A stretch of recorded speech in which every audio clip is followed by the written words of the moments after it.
একেবারে গণভবন পর্যন্ত তাদের অ্যাক্সেস আছে। এই পাওয়ারকে, এই ক্ষমতার অপব্যবহার করেই কিন্তু এই বেনজিররা তৈরি হয়। এই স্বরাষ্ট্রমন্ত্রীদের আশকারায়, এই প্রধানমন্ত্রীর গণভবনে যাওয়া আসার সুযোগেই কিন্তু এই বেনজির আজিজরা তৈরি হয়েছে। আমার দুঃখ লাগে, কষ্ট হয় একটা জিনিস ভেবে, নিজেরা এমপি মন্ত্রীরা হইলাম, দুঃখ নাই। একটা দেশ, প্রধানমন্ত্রী তো আজীবন বাঁচবেন না।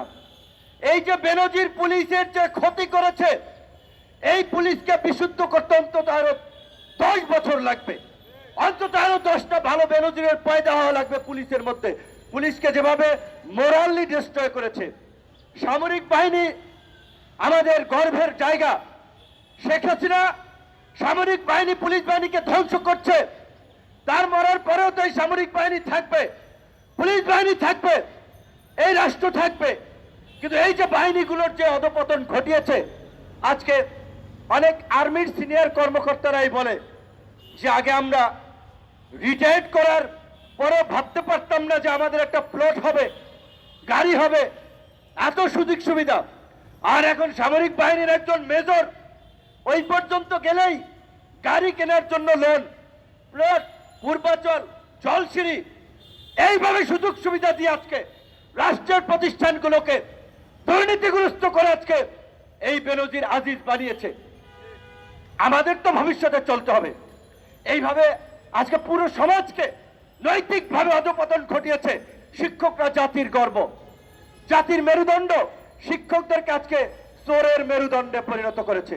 শিক্ষকদেরকে ভোট চুরি করাচ্ছে, আওয়ামী লীগের পক্ষে স্লোগান দেওয়াচ্ছে। বঙ্গবন্ধু শেখ হাসিনার পূজা না করলে চাকরি করা যায় না সরকারি চাকরিতে। এই চাকরি বাঁচাতে আজকে তারা নিজের নীতি নৈতিকতা বিসর্জন দিয়েও তারা আজকে এই ফাঁসিবাদের দালালি করছে। আজকে মালয়েশিয়া সিন্ডিকেট নিয়ে আমরা দাঁড়িয়েছি। এই সিন্ডিকেটের হোতা কারা? ইতিমধ্যেই তো বের হয়ে এসেছে। বাংলাদেশের অর্থমন্ত্রী, এই লোক কি ফকিন্নি? এই লোকের কি টাকা পয়সা অভাব? আদম ব্যবসা করা লাগবে এই লোকের, তাও নিজের বউরে নামাইছে, মাইয়া নামাইছে আদম ব্যবসা করতে। এই রকমের ঘৃণিত জঘন্য ব্যক্তিরা হচ্ছে এই দেশের মন্ত্রী। এই লোটাস কামালের পরে আরেকজনের কথা একজন বলেছে, 111-এর সময় খুব পাওয়ারফুল অ্যান্টি কারাপশন কমিশনের একজন সমন্বয়ক ছিলেন সম্ভবত জেনারেল মাসুদউদ্দিন চৌধুরী। অগরে তো দেশে থাকতে দেওয়া উচিত হয় নাই। 111-এর এই কুলাঙ্গারদেরকে দেশ থেকে পিটিয়ে সীমান্ত দিয়ে ভারতদেরকে পার করে দেওয়া দরকার ছিল। আজকে এই জেনারেল মাসুদউদ্দিন এই দেশের এমপি হয়, 111-এর সময় খেয়েছে। আব্দুর রহমান ভাই যেটা বলেছে, ব্যবসায়ীদেরকে তুলে নিয়ে চাঁদাবাজি করেছে। এখন এই জাতীয় পার্টির ঘাড়ে সবার হয়ে শেখ হাসিনার আশীর্বাদ নিয়ে পার্লামেন্টে বসে আবার এই আদম ব্যবসার সিন্ডিকেট করে তুলেছে। এই মাসুদউদ্দিন, এই লোটাস কামাল, এই আরেক বেনজির, ঢাকা 20 আসনের এমপি, সবাই কিন্তু আওয়ামী লীগের এমপি। দেখেন আরেকজনের কথা আর কি বলবো, আমাদের সাধারণ সম্পাদক বলেছেন তিনি তো ওবায়দুল কাদেরের পেয়ারের লোক, পীড়িতের লোক, ঘনিষ্ঠভাজন লোক। কাজে এই কুখ্যাত লোকের বিরুদ্ধে কথা বললে রাস্তা দিয়ে হাইটে যেতে পারবো কিনা সেটাও তো সন্দেহ। কারণ আমার অফিস আলরাজিতে ওই নিজাম হাজারির স্নিগ্ধ ওভারসিজ ওই পল্টনের ওইখানে একটা অফিসে। তো এই নিজাম হাজারিকে নিয়ে দুটা পত্রিকায় নিউজ হয়েছে। ফেনীতে তার যে বাংলো বাড়ি, পত্রিকাগুলো রিপোর্ট করেছে 450 থেকে 500 কোটি টাকা ব্যয়ে ওই বাংলো বাড়ি নির্মাণ করা হয়েছে। যেই বাংলো বাড়িতে 2টা হেলিপ্যাড, 4টা না 8টা সুইমিং পুল, বিদেশি দেশি এত জীব জন্তু, মাছের খামার, ফুলের বাগান, একেবারে একটা রাজপ্রাসাদ। নিজাম হাজারির বাপদাদার 14 গোষ্ঠীর কেউ জমিদার ছিল? নিজাম হাজারি চট্টগ্রামে একটা কলেজে পড়াশোনা করেছে, ছাত্রলীগের রাজনীতি করেছে, চান্দাবাজি ধান্দাবাজি করে কোনোভাবে এমপি হয়েছে। সেই নিজাম হাজারি কিভাবে আজকে 500 কোটি টাকার বাংলো বাড়ি করে এবং সেই বাংলো বাড়িতে ওবায়দুল কাদের যে কেক কাটে? তাহলে এই দুর্নীতিবাজদেরকে একদিকে তারা দুর্নীতির বিরুদ্ধে জিরো টলারেন্সের কথা বলে, আরেকদিকে আবার তারাই তাদেরকে পৃষ্ঠপোষকতা করে।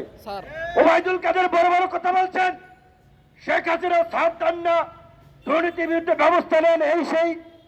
কি করেছেন? কি করেছেন? কয়জনের বিরুদ্ধে ব্যবস্থা নিয়েছেন? আপনাদের লজ্জা করে না? বিএনপি 15 বছর সেই ক্ষমতা ছেড়েছে 2006 সালে। আজকে 7 থেকে আজকে পর্যন্ত কত বছর? প্রায় 18-20 বছর হয়ে গেছে। তারপরেও যে কোনো ঘটনা যখন আলোচনা আসে বলে ওইটা নাকি বিএনপি করছে, এটা বিএনপির দায়। এবং মানে বিষয়টা দেখেন, বাংলাদেশের টেলিভিশন পত্র পত্রিকাও মির্জা ফখরুল সাহেব বিএনপির মহাসচিব, বিরোধী দলীয় প্রধান নেতা, তিনি সরকারের দুর্নীতি, লুটপাট, দুঃশাসন নিয়ে বলবেন, মিডিয়া ওইটা প্রচার করবে। ওইটার কাউন্টারে আবার ওবায়দুল কাদের কি বলছে, একেবারে ফালতু কথা, সেইগুলো আবার পত্রপত্রিকার হেডলাইন করা লাগে যে ওবায়দুল কাদের বলেছেন বিএনপি আমলে দুর্নীতিবাজদেরকে রক্ষা করা হয়েছে। আরে ভাই, বিএনপি করেছে 20 বছর আগে। 15-16 বছর ধরে রাষ্ট্র চালাচ্ছে এই জবরদখলকারী আওয়ামী লীগ। 20 বছরের সাথে বর্তমান পরিস্থিতির তুলনা হবে? তাহলে আপনারা কেন এই ওবায়দুল কাদেরের ফালতু কথাই বা হেডলাইন করছেন, প্রচার করছেন? নতুন কিছু থাকলে সেটা প্রচার করেন।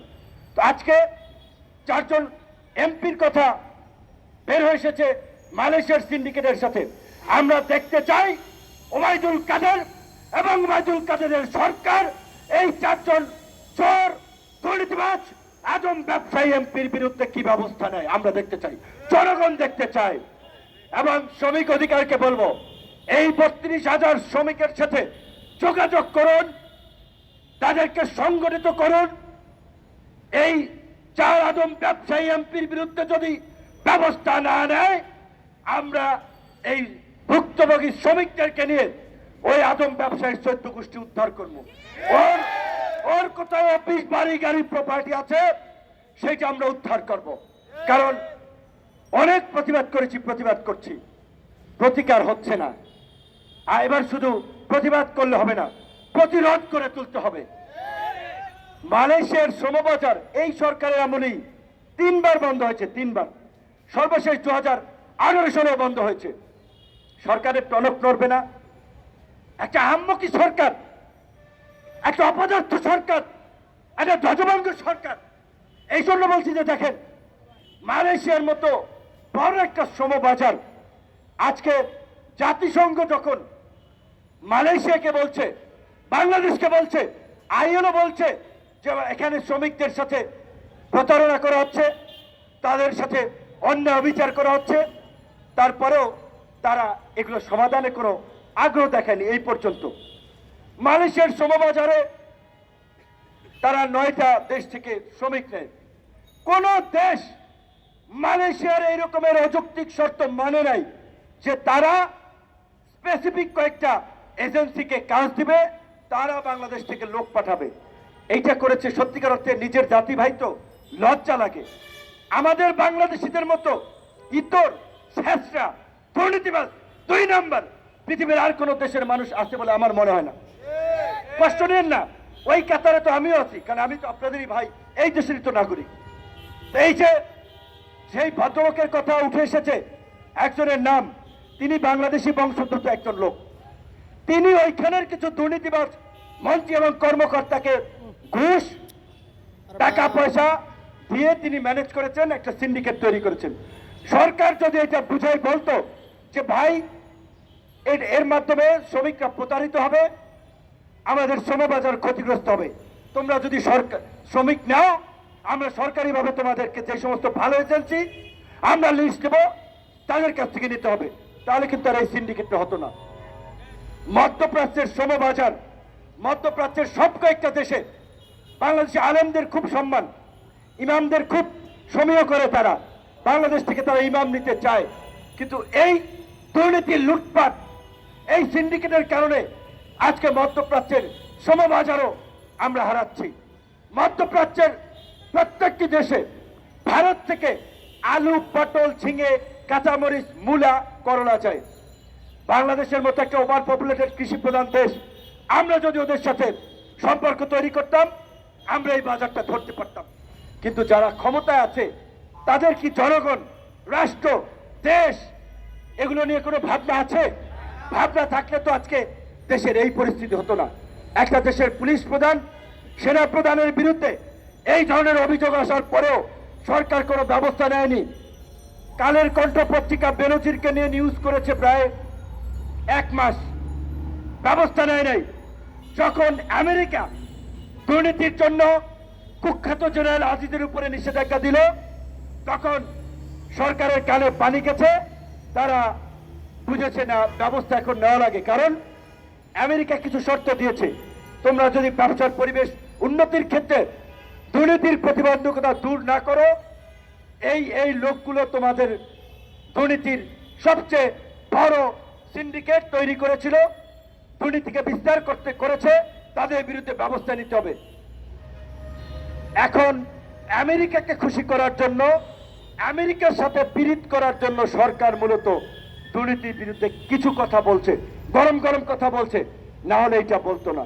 তো কাজেই আমি এই কথাটি বলে আপনাদের জনগণকে, রাজনৈতিক দলের নেতৃবৃন্দকে বলতে চাই, আমেরিকা, ইউরোপ, ভারতে কে ক্ষমতা আসলো, কে গেল, এইটার দিকে মাথা না ঘামাইয়া আমরা যারা গণতন্ত্রের জন্য, সুষ্ঠু নির্বাচনের জন্য আন্দোলন করছি, আমাদের দৃষ্টি জনগণের দিকে থাকতে হবে।